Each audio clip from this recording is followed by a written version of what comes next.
Electronics. To increase value addition in the domestic electronics industry, I propose to remove the BCD subject to conditions on oxygen-free copper for manufacture of resistors. I also propose to exempt certain parts for manufacture of connectors. Chemicals and petrochemicals. To support existing and new capacities in the pipeline, I propose to increase the BCD on ammonium nitrate from 7.5% to 10%. Plastics. PVC flex banners are non-biodegradable and hazardous for environment and health. To curb their imports, I propose to raise the BCD on them from 10 to 25%. Telecommunication equipment. To incentivize domestic manufacturing, I propose to increase the BCD from 10 to 15% on PCBA of specified telecom equipment. Trade facilitation. To promote domestic aviation and boat and ship MRO, I propose to extend the period for export of goods imported for repairs from 6 months to 1 year. I'll read that again.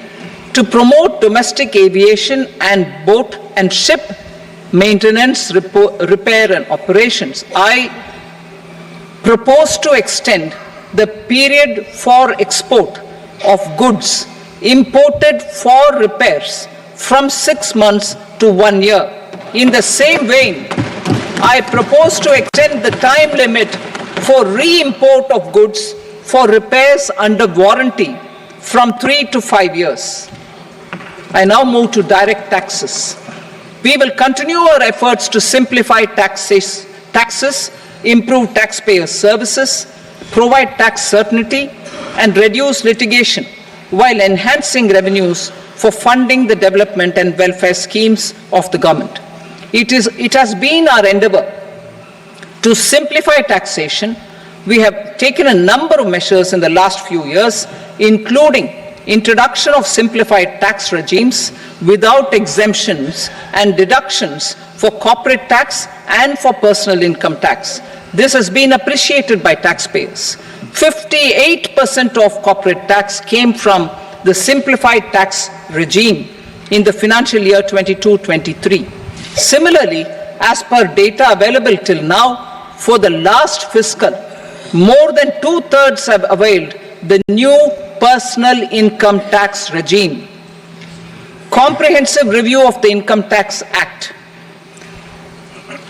I am now announcing a comprehensive review of the Income Tax Act 1961. The purpose is to make the Act concise, lucid, easy to read and understand. This will reduce disputes and litigation, thereby providing tax certainty to the taxpayers. I will also bring down the demand embroiled in litigation. It is proposed to be completed in 6 months. A beginning is being made in the finance bill by simplifying the tax regime for charities, tedious rate structures, provisions of reassessment and such provisions, and capital gains taxation. Simplification for charities and tedious. Two tax exemption regimes. The two tax exemption regimes for charities are proposed to be merged into one. The 5% tedious rate on many payments is being merged into the 2% tedious rate, and the 20% tedious rate on repurchase of units by mutual funds or UTI is being withdrawn. Tedious rate on e-commerce operators is proposed to be reduced from 1 to 0.1%. Moreover, credit of TCS is proposed to be given in the TDS to be deducted on salary. Further, I propose to decriminalize delay for payment of TDS up to the due date of filing statement for the same. I also plan to provide a standard operating procedure for TDS defaults and simplify and rationalize the compounding guidelines for such defaults. Simplification of reassessment. I propose to thoroughly simplify the provisions for reopening and reassessment. An assessment hereinafter can be reopened beyond 3 years from the end of the assessment year only if the escaped income is 50 lakh rupees or more, up to a maximum period of 5 years from the end of the assessment year. Even in such cases, a time limit of 6 years before the year of the search, as against the existing time limit of 10 years, is being proposed. This will reduce tax uncertainty and disputes. Simplification and rationalization of capital gains. Capital gains taxation is also proposed to be hugely simplified. Short-term gains on certain financial assets shall henceforth attract a tax rate of 20%, while that on all other financial assets and all non-financial assets shall continue to attract the applicable tax rate. Long-term gains on all financial and non-financial assets, on the other hand, will attract a tax rate of 12.5%. For the benefit of the lower and the middle income classes, I propose to increase the limit of exemption of capital gains on certain financial assets to 1.25 lakh rupees per year. Listed financial assets held for more than a year will be classified as long-term, while unlisted financial assets and all non-financial assets will have to be held for at least 2 years to be classified as long-term. Unlisted bonds and debentures, debt mutual funds, and market-linked debentures, irrespective of holding period, however, will attract tax on capital gains at applicable rates. Taxpayer services. All the major taxpayer services under GST and most services under customs and income tax have been digitalized. All remaining services of customs and income tax, including rectification and order giving effect to appellate orders, shall be digitalized and made paperless over the next 2 years. Litigation and appeals. While our concerted efforts to reduce pendency of appeals at various appellate fora are beginning to show good results, it will continue to engage our highest attention. To dispose of the backlog of first appeals, I plan to deploy more officers to hear and decide such appeals, especially those with large tax effect. For resolution of certain income tax disputes pending an appeal, I am also proposing Vivad Se Vishwas Scheme 2024. Further, I propose to increase monetary limits for filing appeals related to direct taxes, excise, and service tax in the tax tribunals, high courts, and Supreme Court to 60 lakh rupees, 2 crore rupees, and 5 crore respectively, with a view to reduce litigation and provide certainty in international taxation. We will expand the scope of safe harbor rules and make them more attractive. We will also streamline the transfer pricing assessment procedure. Employment and investment. I have a few proposals to promote investment and foster employment. First of all, to bolster the Indian startup ecosystem, boost the entrepreneurial spirit, and to support innovation, I propose to abolish the so-called ANJAX investment. Second, there is tremendous potential for cruise tourism in India. To give a fillip to this employment-generating industry, I am proposing a simpler tax regime for foreign shipping companies operating domestic cruises in the country. Third, India is a world leader in the diamond cutting and polishing industry, which employs a large number of skilled workers.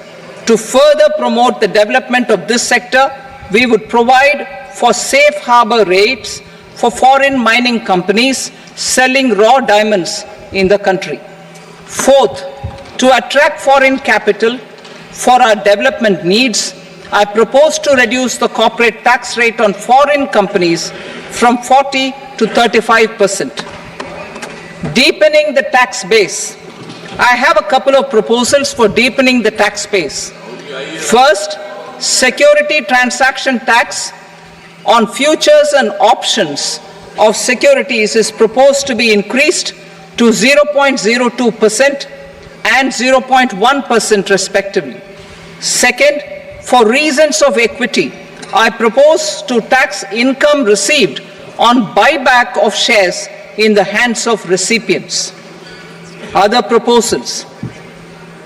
To improve social security benefits, deduction of expenditure by employers towards NPS is proposed to be increased from 10 to 14% of the employee's salary. Similarly, deduction of this expenditure up to 14% of salary from the income of employees in private sector, public sector banks and undertakings opting for the new tax regime is proposed to be provided. Indian professionals working in multinationals get ESOPs and invest in social security schemes and other movable assets abroad. Non-reporting of such small foreign assets has penal consequences under the Black Money Act. Such non-reporting of movable assets up to 20 lakh rupees is proposed to be depenalized. Other major proposals in the finance bill relate to withdrawal of equalization levy of 2%, expansion of tax benefits to certain funds and entities in IFSCs, and immunity from penalty and prosecution to Benamidar on full and true disclosure so as to improve conviction under the Benami Transaction Prohibition Act 1988. Personal income tax. Coming to personal income tax rates, I have two announcements to make for those opting for the new tax regime. First, the standard deduction for salaried employees is proposed to be increased from 50,000 to 75,000 rupees.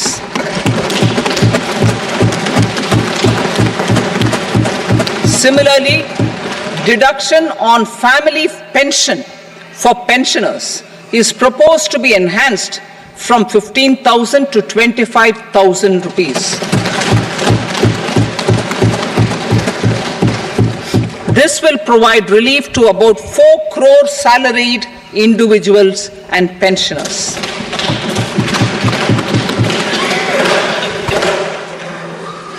Second, in the new tax regime, the tax rate structure is proposed to be revised as follows. 0 to 3 lakh rupees, nil. 3 to 7 lakh rupees, 5%. 7 to 10 lakh rupees, 10%. 10 to 12 lakh rupees, 15%. 12 to 15 lakh rupees, 20%. And above 15 lakh rupees, 30%. As a result of these changes, a salaried employee in the new tax regime stands to save up to 17,500 rupees in income tax.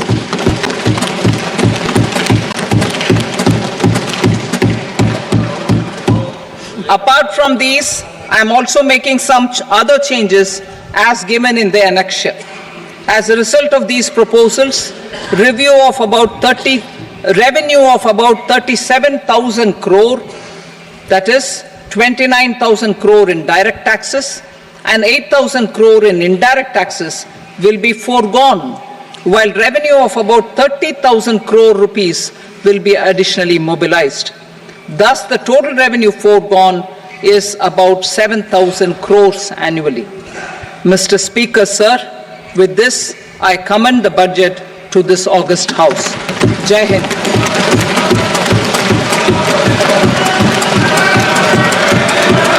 Item number 2. Item number deduction 50,000 টাকা থেকে বেড়ে 75,000 টাকা। আয়করের ক্ষেত্রে standard deduction যেটা সেটা 75,000 থেকে বেড়ে 75,000 টাকা। আমি একটু আসবো। Sir, with your permission, I rise to lay on the table the following statements under Section 3 of the Fiscal Responsibility and Budget Management, FRBM Act 2003, Medium-Term Fiscal Policy cum Fiscal Policy Strategy Statement and Macroeconomic Framework Statement. item number 3. Sir, with your permission, I rise to move for leave to introduce the Finance Number 2 Bill 2024.